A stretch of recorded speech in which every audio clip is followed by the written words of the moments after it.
20-minute FTP test on the schedule for today. Let's crush this thing.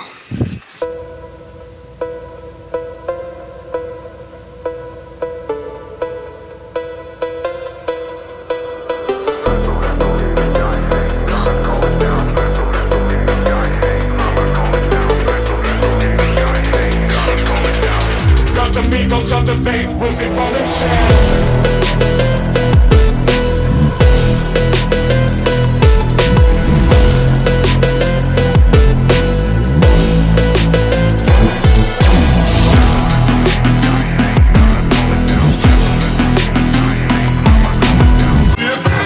Come on!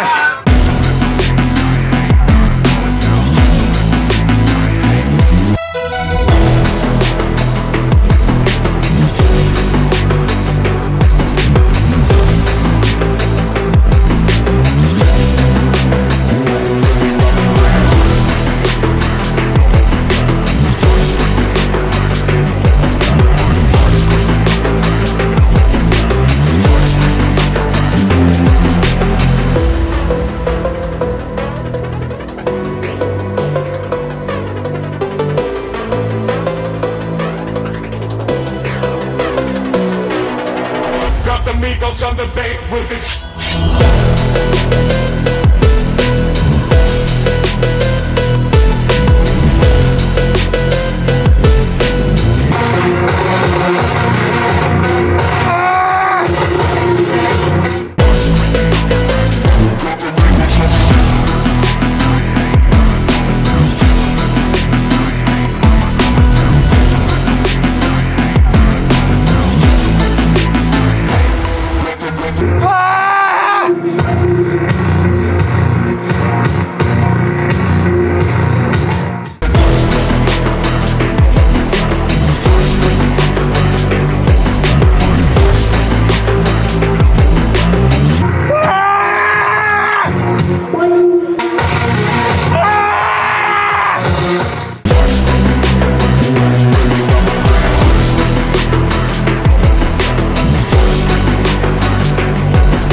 Oh boy.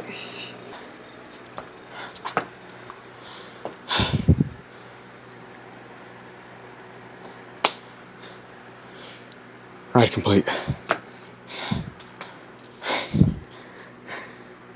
By far the hardest workout I've done. Of course, because it's an FTP test. My legs feel like jello. I don't know if you caught it on camera, but I literally collapsed on the side there. That was kind of painful. I still feel like I'm gonna throw up, but it's done. I will tell you guys the score, my FTP number, in just a minute.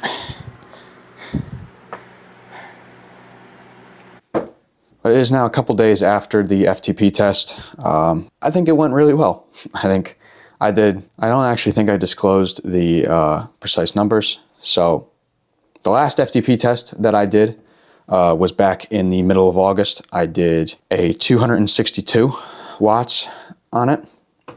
It is now the middle of January. And this FTP test that you just saw, I did 295, which is a 33 watt increase over my previous value. That's a big jump. That's a very big jump. It's a much more than I was expecting. I was expecting to be around about 275, 280, but I'm very, very happy with how it went. And now I want to give you guys a little bit of advice on how to crush your next FTP test and how you can make sure that you get the most out of your next FTP test and that it is the most accurate representation of the effort that you can put in on the bike. So I'm going to go over today 5 different tips that I have that I put together over the past couple of days after doing this FTP test. And hopefully these tips can help you. Hopefully you're able to take something from this and apply it to your next FTP test so that you're able to crush it. Yeah, let's just get straight into it. Tip number 1, fuel properly. What do I mean by this? I'm not talking about intra-workout. That's actually going to be tip number 2.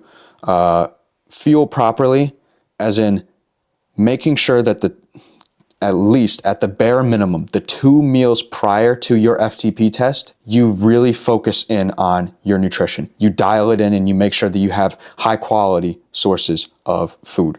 So high quality protein, you have some good high quality carbs, you have a little bit of fat. I would recommend to reduce the fat, actually. Fat takes longer to digest in the body. It has a longer half-life and it can upset your stomach if you're not able to fully digest it or you don't give your body enough time to digest it before the test.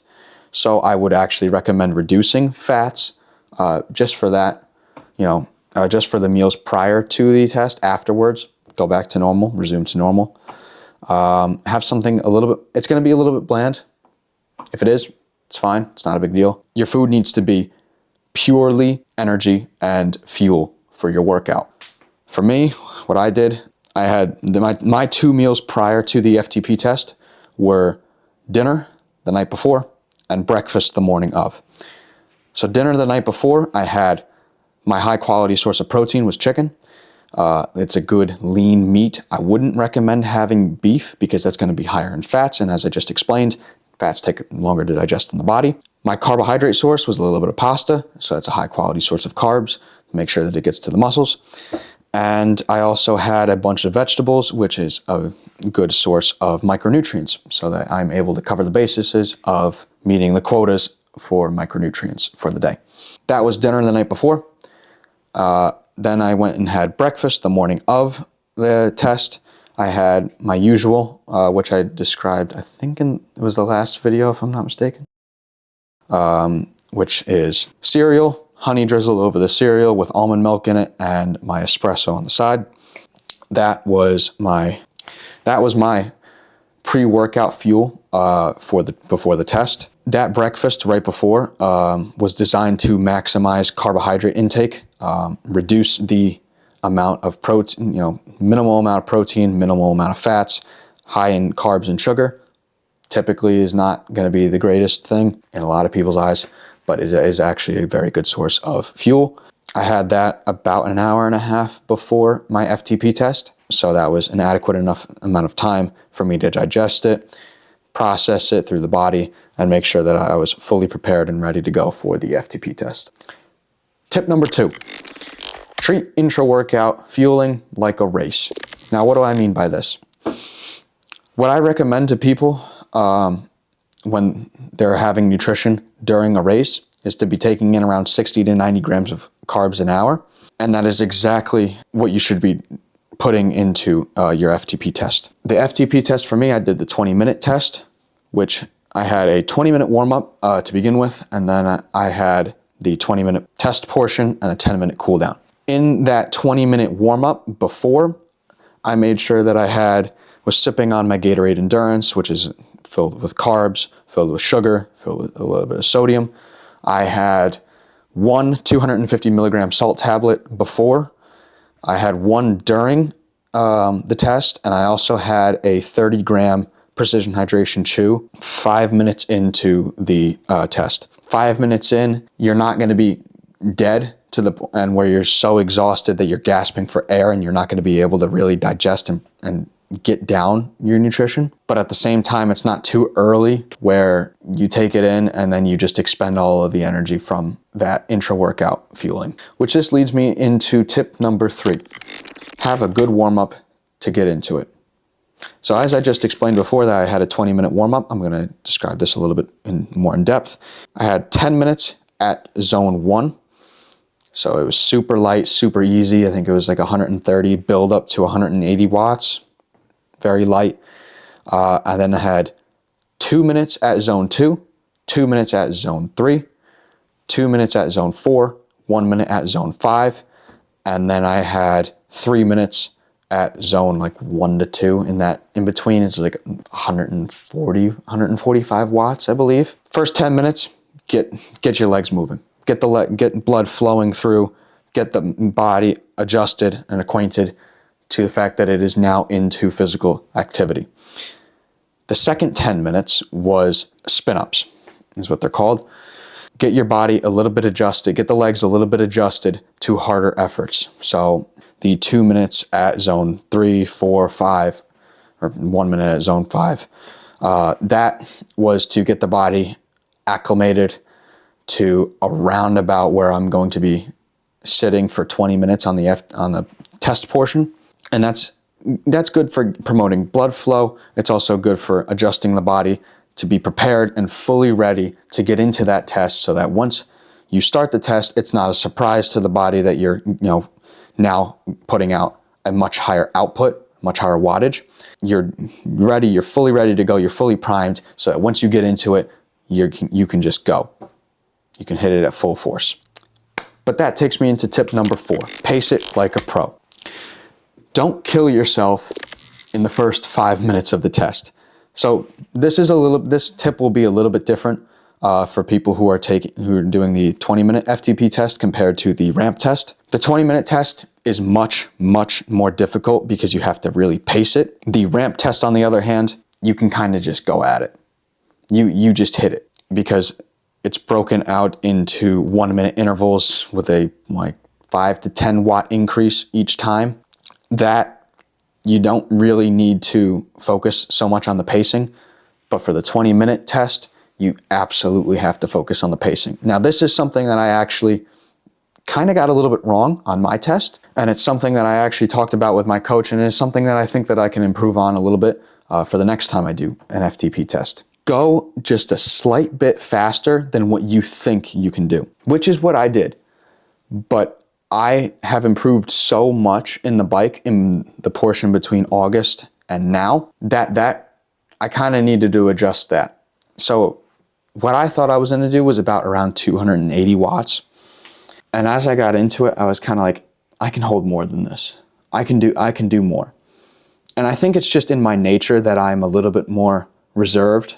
I hold myself back a little bit so I don't completely blow up, which isn't a bad thing at all. It absolutely isn't. But it brought me to the point where when I got to the last 2 minutes of the test, I still had a little bit of energy left to hit it, to just absolutely go full force.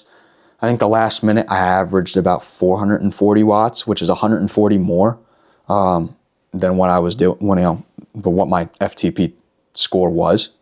That's what you want to avoid. You want to pace it so that you go into it, you're going really strong. It's hard. It should feel hard.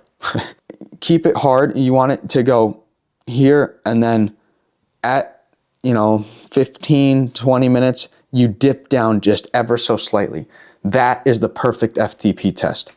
When you start off higher than you're expecting, you keep that, you hold that for as long as you possibly can, and then as you're fatiguing down towards the end, the last 5 minutes, you're just going slightly down a little bit more. That is the perfect FTP test, because then that means not only did you pace it correctly, but you also exerted the full amount of force that you had in your body available.